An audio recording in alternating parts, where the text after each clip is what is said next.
Hello, this is Deborah Grant Barkin, and we're in conversation with Ade Ahmed, Kessia Peters from Kessia Peters Group, and Adrian Cadet from Everything, teacher, activist, spokesperson. And today we're discussing what it's like to be the only one, when you are one of in a department, and how to not feel so isolated, how to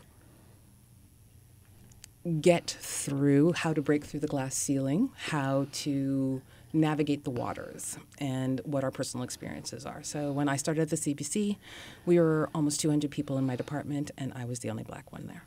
And it was challenging. So I came from Montreal, where I wasn't the only black person there.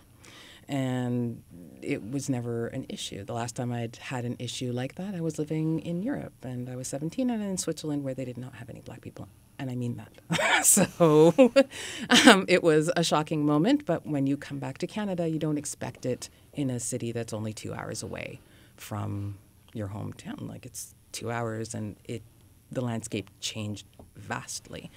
So there was a lot of just be quiet and just do your job, and it's going to be okay, because that is what my mother told me. She immigrated here from Trinidad, and she raised 3 children, and it was, you are black, you're going to work harder, you're going to be quiet, and you're going to get through, and that's the way it's going to work.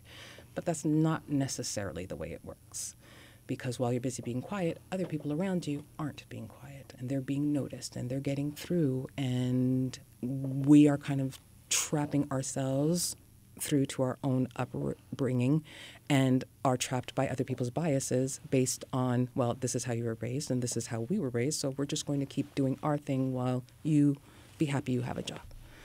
So in your experiences, how do we get past this? How do we function in a society where diversity is there but inclusion not so much? Anybody? Adrian. I mean, I guess I'm the first for like almost every phase of my life. If you've grown up long enough in Canada, I was the first black kid at my elementary school. The second one was my sister. So there's something about, I guess, the experience that kind of becomes normalized, but then still isn't workable.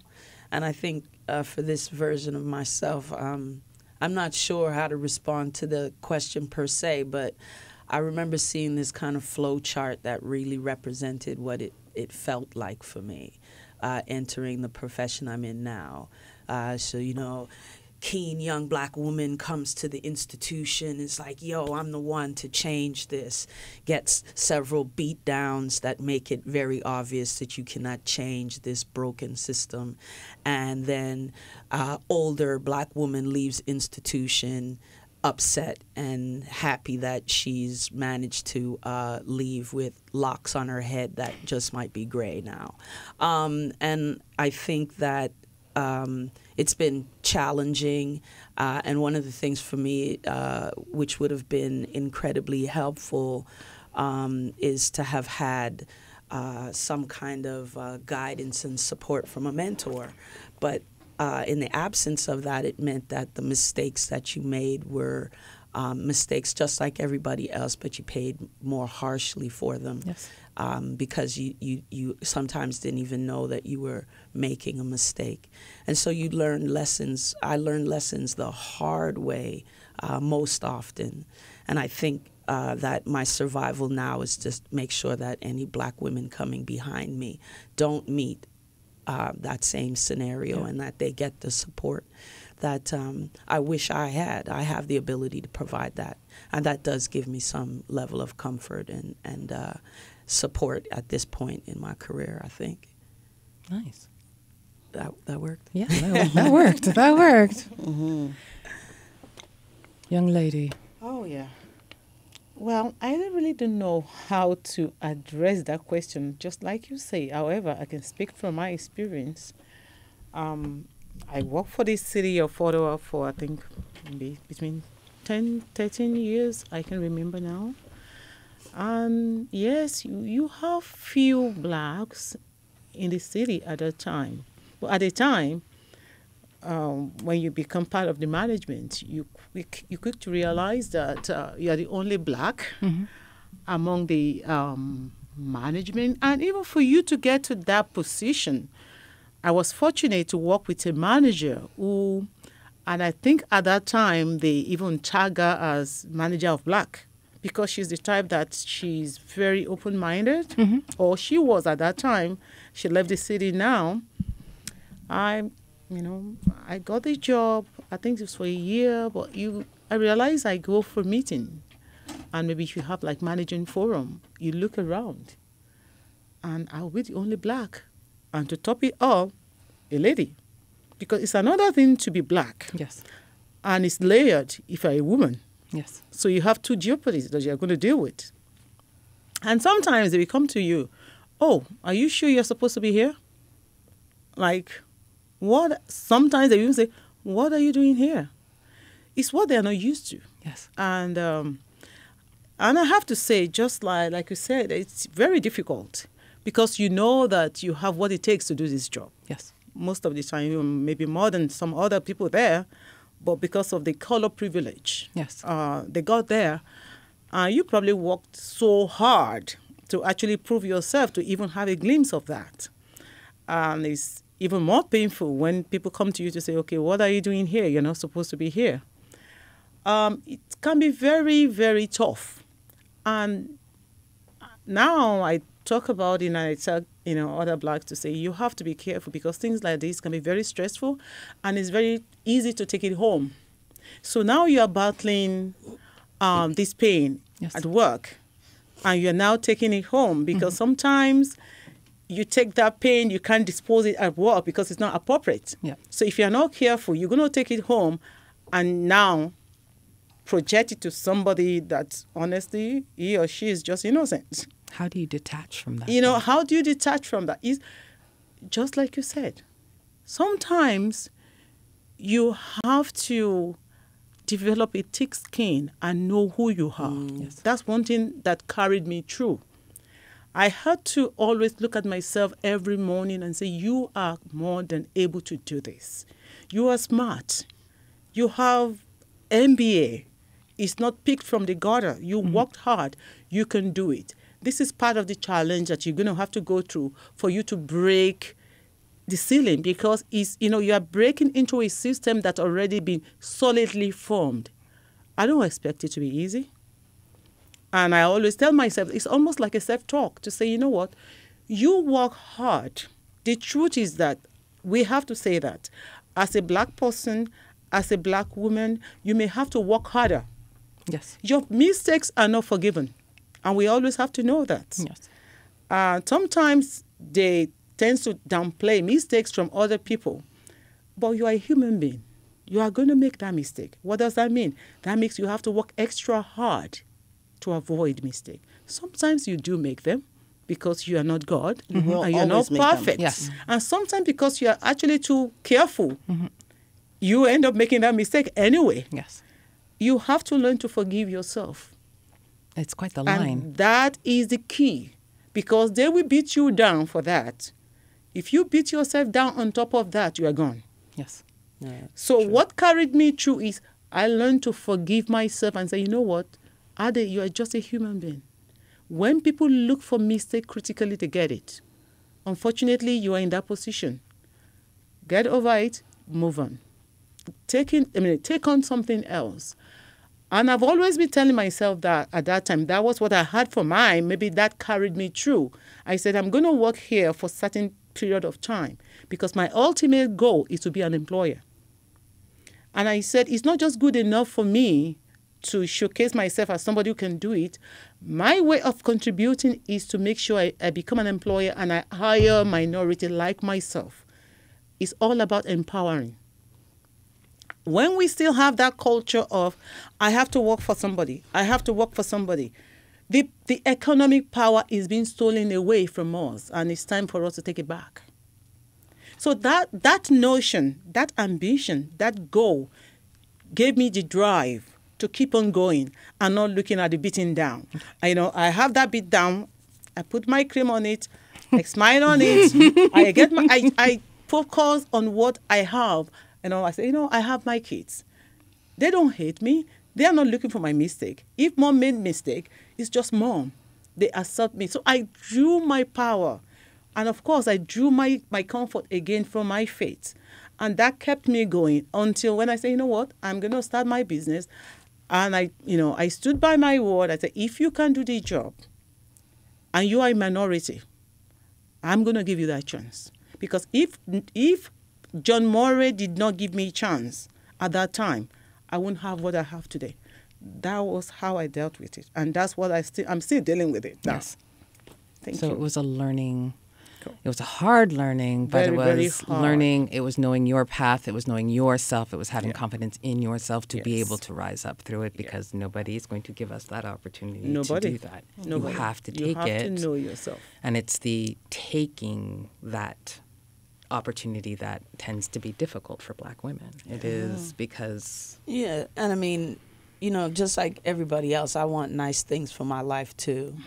And I don't know if I want to have to work twice as hard or 3 times as hard in order to get those nice things. That's a double standard. And I think now in my 50s, that's something that I can be comfortable to say that I'm not shaping myself to make someone else feel comfortable. I mean, that's because you're now in your 50s. Right, But but in one my of the- past, in order to navigate and fix this, it was very challenging not to bring it home, because Black women being vulnerable in the workplace is also something that you might not also feel you have permission to be.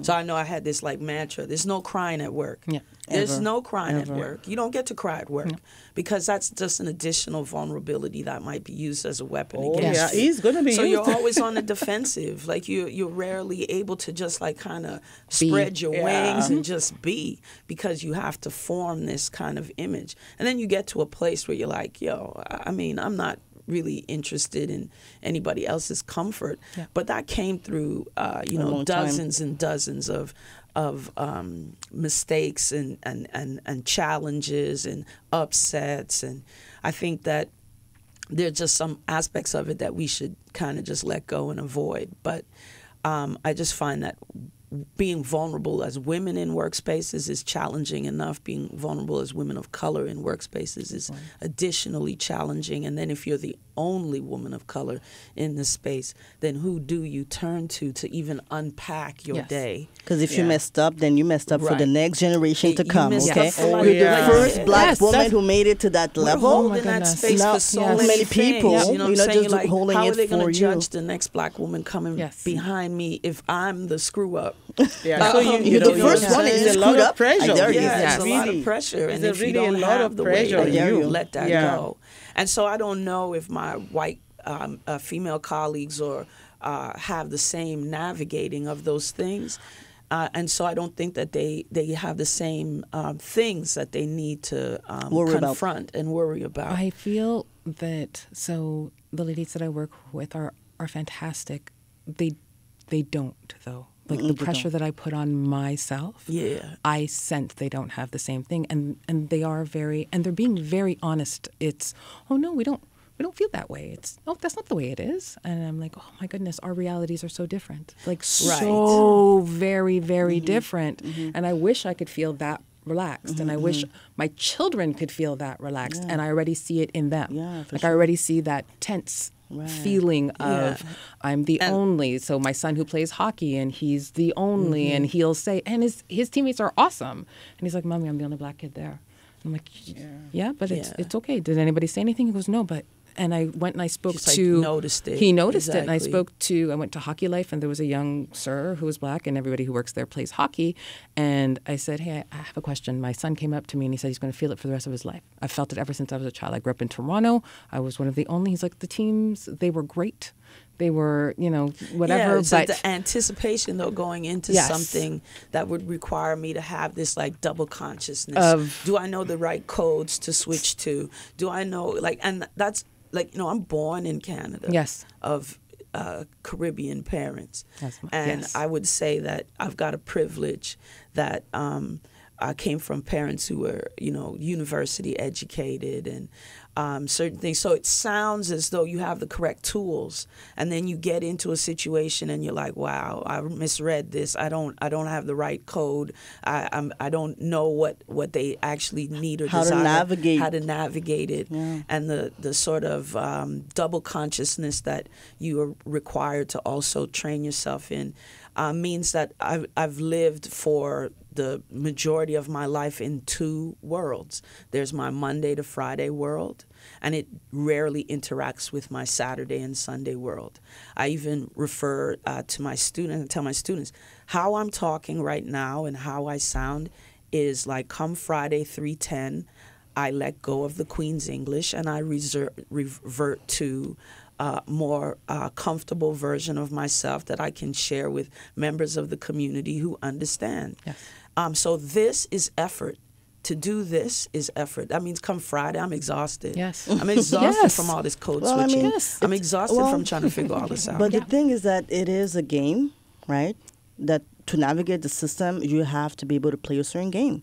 And Canadians, white Canadians, know the game. And to them, it's natural. Yeah, but to them, it's not a game. It's like just it's life. it's life. It's just the way. This is the way it goes. This is how it's done. Right, Just right. do what we do. Yeah, But- yeah. Of course, you do the work. I take the credit. What do you mean you're upset? You know, it's No, what we're you do. I sharing. mean, if We're you were smart, you would do the partners. same thing. You know what I mean? Right. So they don't realize that this is wrong. No, You know it's what? competition. I'm thinking the new generation, the millennials especially, they may have it differently.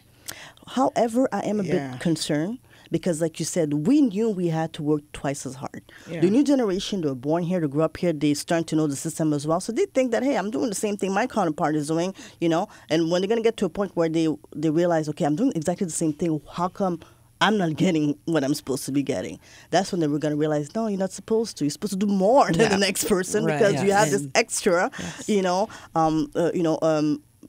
like underprivileged that the color of your Yes. skin make it that some people will have biases against you. They'll just assume automatically that you can't do the job, that you're not entitled to be at a certain level because of the color of your skin, and you just assume that you don't have that type of intelligence or whatnot, right?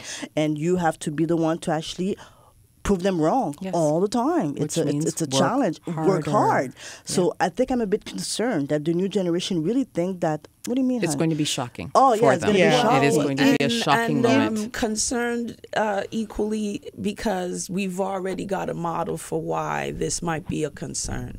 Because just because you went to lots of equity training and you got the language, that doesn't mean that you are working to dismantle the supremacy of this system. Yeah. I get your allyship, but I need you to be my co-conspirator in making this end and topple. And so it means that there are certain things that still you will vote in your own best interest that will then be something that is a problem for me. Yes. And you'll still not notice it. So they've got the lingo. They've been to the training. They've gotten all the classes. But do they have any more friends of color? Do they have any more understandings of how to navigate the multiple silos of communities that there are in the city? I'm not sure. And do they use their privilege And and do they use their power privilege and in order power to to dismantle dismantle this very systemic racism, like racist And system? bias understanding. Yeah, you Yeah. have to. It's one thing to feel compassion. Yes. It's another thing to say, you know what? To be a real ally, I'm going to be part of the solution, and I'm going to use my privilege. I'm going to use my voice. I'm going to use my power to help you, to open doors for you, to give you real opportunities. Right? Yes. That's what really matters. It's not. I don't really care that you feel, compassion or whatever. That's not going to pay my bill. That's not going to enable me to, to give my kids a better future, Yes. especially if I deserve it.